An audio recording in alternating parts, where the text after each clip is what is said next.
আসসালামু আলাইকুম। কেমন আছেন সবাই? আশা করি সবাই ভালো আছেন। এই মুহূর্তে সৌদি আরবে একটা ক্রিটিক্যাল সময় পার হচ্ছে আমরা জানি যুদ্ধের কারণে।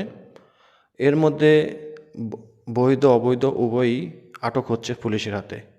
আপনারা জানলে অবাক হবেন যে এই মাসে সম্ভবত এই গত ৫-৬ মাসের মধ্যে আমার মনে হয় যে সর্বোচ্চ লেভেলের আটক হইছে সৌদি আরবে ১৯,১০১ জন।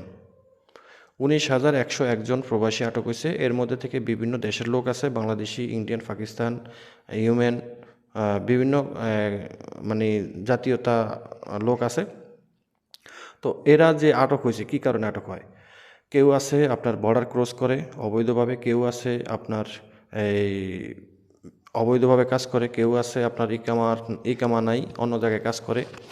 মানে বিভিন্ন ক্যাটাগরিতে আটক হয়। তো আপনারা যারা বাইরে কাজ করেন, কফিল ছাড়া বাইরে কাজ করেন, আমি আপনাদেরকে পূর্বের মতোই বলবো যে আপনারা সতর্কভাবে থাকেন এবং সতর্কতা অবলম্বন করে চলেন।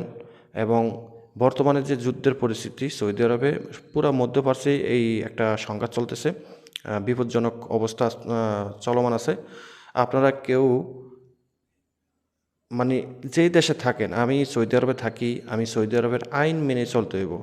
আমি যদি কারোর জন্য আবেগপ্রবণ হয়ে যাই তাহলে সেটা মনে মনে প্রকাশ করতে হবে, কারোর সাথে প্রকাশ করা যাবে না। কোনো অনলাইনে বা ফেসবুকে কিংবা ইউটিউবে কোনো ধরনের স্ট্যাটাস বা কোনো ধরনের মন্তব্য করা যাবে না।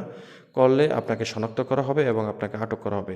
১৯,১০১ জন প্রবাসী আটক হয়েছে, তার মধ্যে থেকে বিভিন্ন ক্যাটাগরির লোক আছে। কেউ আছে এই মানে আমেরিকা, ইরান বা ইসরায়েল নিয়ে বিভিন্ন ধরনের পোস্ট দেয় বা মন্তব্য করে, বিভিন্ন কমেন্টে বা পোস্টে কিংবা শেয়ারে এরকম ধরনের কাজে লিপ্ত হয়ে গেছে। আবার যারা বাইরে কাজ করেন, কফিল ছাড়া বাইরে কোনো রকম আজির প্ল্যাটফর্মের সাথে কন্ট্যাক্ট ছাড়া বাইরে অবৈধভাবে কাজ করেন, সেখানে ধরা খায়। কেউ বর্ডার ক্রস করতে গিয়ে ধরা খায়। তো যদিও ম্যাক্সিমাম টাইম বর্ডার ক্রস করে ধরা খায় ইউএনিরা, আর বাংলাদেশি, ইন্ডিয়ান, পাকিস্তানিরা ধরা খায় বিভিন্ন জায়গায় অবৈধভাবে বা লিগেল ছাড়া আনলিগেলভাবে কাজ করার কারণে ধরা খায়। তো আপনারা এই বিষয়গুলো মাথায় রাখবেন। সৌদি আরবে কিন্তু এখন কঠোরভাবে ধরপাকড় চলতেছে। বিভিন্ন দিক থেকেই আপনাকে সার্চ করবে। আপনি কোথায় কাজ করেন, কিভাবে কাজ করেন সেই দিকে আপনাকে সার্চ করবে। আপনি বৈধ নাকি অবৈধ সেইভাবে আপনাকে সার্চ করবে।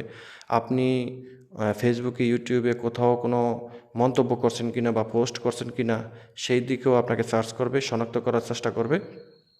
তো এগুলা বিবেচনায় রাখবেন। কারণ আপনি যদি একটা পোস্ট করেন, আপনার প্রোফাইলে আপনার একটা ছবি ফাইলই হবে। সেই ছবি দিয়ে বা আপনি যে ফেসবুক ব্যবহার করেন, ফেসবুক ভেরিফিকেশন করা থাকে আপনার ফোন নাম্বার দিয়ে, বিভিন্ন তথ্য আপনার ফেসবুকে থাকে। তো আপনাকে কোনো না কোনোভাবে তারা শনাক্ত করতে সক্ষম হবে। তো এই বিষয়গুলো মাথায় রাখবেন।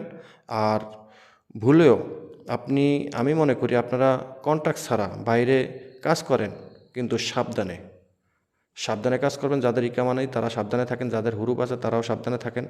যারা কফিল রেখে বাইরের কফিলের সাথে কাজ করেন তারাও সাবধানে কাজ করবেন। তো আশা করি বেশি কিছু বলা লাগবে না। মানে আর কি বলবো, আশা করি বুঝতে পারছেন। ভিডিওটা শেয়ার করে দিবেন। চ্যানেলে নতুন হলে চ্যানেলটা সাবস্ক্রাইব করে রাখবেন। আল্লাহ হাফিজ।